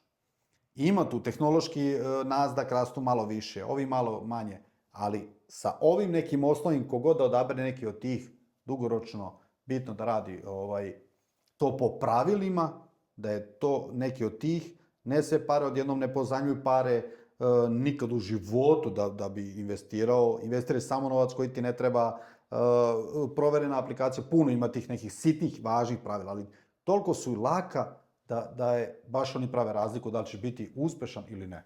Da. Evo možemo malo za kraj proći ove knjige, kad već stalno spominješ. Mogu samo još nešto, izvini, šta sam teo. Što često dobijam u komentarima od ljudi naših. Nažalost, ja Ja neću kažem, ljudi nisu finansijski edukovani, znaš, ali malo znaju, samo znaš. Šta ti vredi to, tako ide komentar. Ima puno takvih komentara, jednom se živi i hoće da putuje, to što sam već rekao. Ali jedan od stvarno čestih komentara je šta ti to vredi kad će pola da ti pojede inflacija. Dobro. I to moram sada da kažem. Dobro, dobro. Šta ti to vredi kad će pola ti pojede inflacija? Pazi sad, uzmemo tebe i mene. Imaš ti 10.000 evra, imam ja 10.000 evra. Evo uzmemo, ti imaš sad svadbu, dobit ćeš 10.000 evra i imam ja. Ti kažeš meni, ja kažem ja ću da investiram, stavim u ETF i sad samo za primjer 10.000 odjednom, na primjer. Dobro. Stavim ja 10.000 u ETF, ne mora ni odjednom, može u ratama, na 40 godina. Ti tvojih 10.000 ostavi u jastuku. Na primjer. Kad priča o inflaciji, vidi sad ovo. Najmanja prosječna zarada u prethodnih 50-100 godina na berzi oko ETF-ova je 7%. Ja uvijek pričam 7%, uvijek pričam najrealnije, najmanju koja postoji. Ona može biti i veća. U proseku. Znači ima par godina da pada, a onda ide puno na gore. 7%. Pazi sad. Ti imaš 10.000 evra, staviš u jastuk. Uzet ćemo u oba slučaja inflaciju od 2%. Prosječnu godišnju inflaciju. 40 godina ti imaš i dalje tvojih 10.000 u euro jastuku, sa inflacijom od 2% godišnje, ti imaš 10.000 evra, ali je neka realna vrednost 4.500 evra, na primjer. Ali ok, imaš 10.000 evra, nominalna vrednost, ali realna je 4.500 evra. Ja sam mojih 10.000 evra stavio u ETF. Dobro. Sa isto 2% inflacije, inflacije, na 40 godina kao i ti, na najmanjih 7% zarade. Ja na kraju 40 godina, ja imam 150.000 evra. Realnih, sa inflacijom, imam 150.000 koja kao realna vrednost je 70.000 evra. Dobro. E sad, šta je bolje? Da li je ti si sretniji sa tvojih 4.500 evra ili ja sa 70, a imali smo isto 10.000? Pa zar misliš da inflacija tebi, ako nemaš ništa, ne radi ništa, razumiješ? Ja to ne mogu da razumijem ljudi koji to pišu. Pa ne. Ili treća stvar, sve odmah u kafanu, sve razbuca i nemaš ništa i nema inflacije. Evo, to je treća opcija. To moram da napominjem jer sam vidio da to je jedan od najčešćih katastrofalnih komentara. Pa dobro, ljudi nisu educirani, nema mi tu šta skrivati. Ljudi jednostavno što se tiče toga nisu educirani. Zato sam ja naglasio par put. Kod nas je još uvijek pare u jastuk, pare su tu, keš je tu, kad nam nešto treba imamo, uopće ljudi ne razmišljaju na taj neki drugi način. To uopće nije upitno. Štedi su u dobrim vremenima, ne u lošim. Ova knjiga, znači je li to tvoja knjiga ili sve su tvoje knjige? Ovo sam, kao sam ti rekao, moram da iskoristim priliku da se izreklamiram. Da. Ovo je sve, to je samo, jednom ćemo snimati kad budeš definitivno ima prostora za još jedan podcast. Snimat ćemo o dodatnim zaradama u Nemačkoj poslu, pošto ja imam stvari koje sam učio par godina, ali sad neću da pričam dalje, jer sam imao jedan komentar, neko mi je napisao ovaj ko Kristijan Golubović, znaš. Ako počnem da pričam šta sve sam naučio i čime sve se bavim, onda ljudi misle još gore. Ne, ali ovo je lako za snimat. Ovo je jedan od načina dodatne zarade, jedan od načina kojima se ja bavim se digitalnim marketingom, affiliate marketingom, Amazon KDP. Ovo je u suštini ovako. Ja napravim jednu knjigu, napišem, moraš da znaš šta, slikovnicu, bilo šta za decu, šta god da radiš, okačiš na Amazon, znači ne pravu knjigu i onda sa Amazonom, Amazon štampa knjigu, svako može ove knjige da nađe na Amazonu, ostavit ćemo linkove dole, ti dobiješ knjigu, pola zarade dobijem ja, pola Amazon. Toliko lep i jednostavan posao, a ovo su moje 4 prve knjige koje su mi kao dodatna zarada, jednom ih napraviš, stoji na Amazonu i prodaju se. Uvek kapne pomalo. Ovo je što se tiče investiranja stvarno najbitnija knjiga. Što se tiče svega, sad ono što ću tebi da pokažem, 25 pravila investiranja, to su neka, nisam ih ja izmislio, to su neka koje su već 50 godina od najvećih berzanskih magova, nekoliko pravila, ali pojednostavljena i neka iz ovih mojih 8 godina iskustva. Sa ovim dugoročno po pravilima nema šanse da ne budeš uspešan investitor. Ne postoji. To je dugoročno uspeh zagarantovan. Šta je ovdje zanimljivo? Inače, cena je, mislim da smo gledali 12 ili 13 eura. Da se zna na Amazonu. Svaka lekcija, sad ću tebi da pokažem. Evo, na primjer, uzmemo ovu lekciju. Evo, pravilo 5. Ne pokušavaj da pogodiš dno ili vrh, tajming tržišta je nemoguće. Sad nije ni bitno. Svaka lekcija prvo na našem jeziku, Dobro. pa na nemačkom jeziku, da Dobro. učiš nemački, Dobro. bez jezika, ne kažem, da. I, pazi, svaka lekcija, strana na našem, pa na nemačkom, i onda šta dolazi još lepše, imaš mjesto za beleške, Dobro. za berzu, za šta radiš, za sve neke beleške, i imaš rečnik, da učiš nemački. Pišeš reč Dobre. na našem i na nemačkom. Tako da knjiga stvarno sam je super napravio. Ove dve, evo to ću ti pokažem, ovo su ono što smo spominjali da nas niko nije učio u školama, ni sada ne uče našoj deci u školama. Ovo su priče o novcu za pametnu decu. Jako jednostavne, na Dječjem početnom nivou. nivou, na dečjem nivou, lepe bajke, ovo je Schatzbaum Geschichte, jedna knjiga na nemačkom, jedna je na našem. Dobro. Tako da isto se mogu, ovo je jako bitno, ali moram da kažem da 90% naših ljudi treba odraslih da pročita ovo. Prvo to pa Veruj mi. dalje. Prvo to pa da čitaju deci. A ovo je knjiga koju sam napravio, stvarno kažem, onako zadnju za 8. mart i ovu knjigu poklanjam tvojoj budućoj Može. ženi, Ivani. Ovo je Daleko od kuće, blizu srca, Bojanka, stihovi planer za žene gastarbajterke. I ovdje je knjižica gdje one mogu da rade Bojanku malo od stresa, da se podsjete zašto su ovdje, imaju mjesto da pišu svoje snove, svoje ciljeve, svoj idealan dan i tako nešto. Eto, mali lep poklončić od nas muškaraca za naše žene gastarbajterke, jer nije lako nikad dođe ona ovdje, pa znaš, Nije da. može to, nije Nemačka za svakog, znaš, to je, i to ljudi treba da osjete kad dođu, Je. znaš. Neko jednom rekao, moje i tvoje Nemačke nisu iste, znaš. Tako da kad bi sad mi pričali da li u Nemačkoj dobar život, ne možemo, ne treba se pričati u novcima, znaš, treba se gleda kvalitet života. Da li je... To je, gle, ja sam osobno ja sam povodnik tog da svako od nas se vrati dolje i ok, kom je leglo, nek ostane, ali ja sam opet povodnik da, svi smo mi došli od ozdo, znaš, jak si složio neki kvalitetan život, ipak i obitelj je dol, znaš, i povijest je dol i... Znaš šta, povijest je dole, ali sad ti kažem sad jednu stvar. Ti se sad ženiš, jel smijem to da kažem? Smiješno. Ne znam koliko imaš Ne, koliko imaš pratiteljka, obožavateljki, da li će biti veliko razočarenje. Joj, Bože, sveti. Zaključan do kraja Karlo života. se ženi 1. augusta, obožavateljke, žao mi je. To je to. Imali ste svoje... Rale podcast inkubator, vi ste iz istog mesta. Da, Jel smije da. to da poslu? Pa naravno da smije. Malo i ličiš na Rale.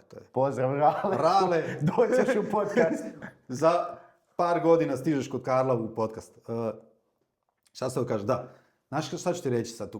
Kako se meni to menja za ovih 8 godina? Znaš, meni se to puno menja. Ja sam dole već napravio. Ja imam, sad da kažem, napravio sam svoju prvu moju kuću, lepo imam našu kuću, kupio sam stan za iznajmljivanje. Ja sad te ne lažem, ja bi sad mogao se vratiti. Možda sutra odmah. Sutra, potaman. Ali to je neka B varijanta za dole. Moguće, znaš. Da te ne lažem, tu su mi Hrvatska, Slovenija i moje selo u Srbiji. Sve mi je isto, vidjet ću onako kako razmišljam, ali ne mogu čak ni da garantujem da li ću. Znaš šta se tu nešto menja? Mi imamo troje dece. Moj sin je sad 4,5, znaš. I šta ćeš ti sad ti dobiješ dete i, na primjer, on se zaljubi u Nemicu, familija tu, ti unučić je tu, a ćeš ti sam da ideš u Slavonski Brod, da teraš kokoške tamo po selu. Ma nije to Pa to je. Nećemo o tom. Vićemo. Tad će ti unuci. Mlaci, vidiš kad dođu unuci. A oni ovdje u komšiluku, a ti kažeš idem ja u Slavonski Brod. Ne, ja nemam potrebu skrivati to. Ja se nadam da ću ja kad se moje dijete rodi biti sposoban se vratiti sa svojom ženom dole. To uopće nije to neka tajna. Vićemo, ne pitaš samo ti. To je i njena želja, da se ne laže. Vićemo. Da. Sve, samo kažem, nikad ne reci nikad. Da. To je najlepši scenarij, da svi deca, moj sin kad ode dole, pa ja ne mogu ti opišem, to bez sve šale. To što on dobije dole, tu ljubav, babe, dede, braća, sestre, znaš, to ovdje ne možete da nadomeste ni jedne pare. I mi idemo non stop, evo i sad idemo opet, non stop. Ja sam namestio, hvala Bogu, moj posao, da imamo dovoljno, da imamo puno slobodnog, da i svaki trenutak koristimo da idemo dole. Ali nikad ne reci nikad, to hoću ja kažem. Znaš, otiće babi i dede, ti ćeš biti baba, deda, doće neki unuci ovde, da li će to biti dole, znaš, samo eto to kažem. Da, dobro, život ne pita. Daleko je. Da. Samo ono se zahvališ za ono što imaš sad. Znaš i to bolje od mene, ali i ti treba da isključiš struju petkom sat vremena. Hoćemo. Da se podsjetiš. Ima da žena Da si poluti. zahvalan što imaš sad, a posle kako bude. Nebitno, znaš. Ništa ljudi, Malo smo ga odužili. nema veze, ja mislim da je Nema bio veze. dobar podcast. Evo, ja ću iskoristiti priliku, ide dan žena, to jest majčin dan, malo sam pobrkao, majčin ja dan sam baš htio dolazi. da kažem. Izrezat ćemo. Nema Ali veze. evo, Ne, ništa nemoj da reći, to je lepo. Ovaj, Najlepši ljudi, samo te prekinem još jednom, izvini. Pošto i ti malo ideš u taj svet se baviš. Veštačka inteligencija u snimanju i u tome nikad neće moći da zameni čoveka, jer ljudi vole to, vole spontanost, vole greške, vole da vide i kad si u problemima i kad si depresivan i kad je. Nije uvek samo cveće proleće, znaš. Tako da nemoj da režeš, Cveta ostaviš to. cveće u Tako naše je, preduzeće. Tako da evo, majčin dan u 5. mjesecu, ako želite svojim mladim majkama pokloniti nešto nesvakidašnje, evo možete pokloniti ovu knjigu, mi smo je zajedno prošli. Moja žena je oduševljena, hvala Bogu ja je ne moram kupovati, ona će je dobiti, ali evo vi iskoristite priliku. Link će biti u opisu, možete provjeriti Daliborove proizvode na Amazonu. I evo, hvala ti što si došao, kojim svim gostima, dajem ti zadnju riječ, tu ćemo se pozdraviti i to je to. Zadnju riječ, evo, ono što sam rekao na početku, zadnju riječ dajem tebi. Nastavi šta radiš, nemoj da se plašiš grešaka, nemoj da se, znaš kako, nemoj da radiš nešto, da stalno radiš istu stvar, a očekuješ drugi rezultat. Ako vidiš da nešto preusmeri se, nije bitno, tako da, evo, to ti kažem, da dam tebi podršku, da nastaviš šta radiš, tako da isplatit će se, veruj mi. Nije lako i ženi neće biti lako, verovatno da izdrži sa tvojim hobijima.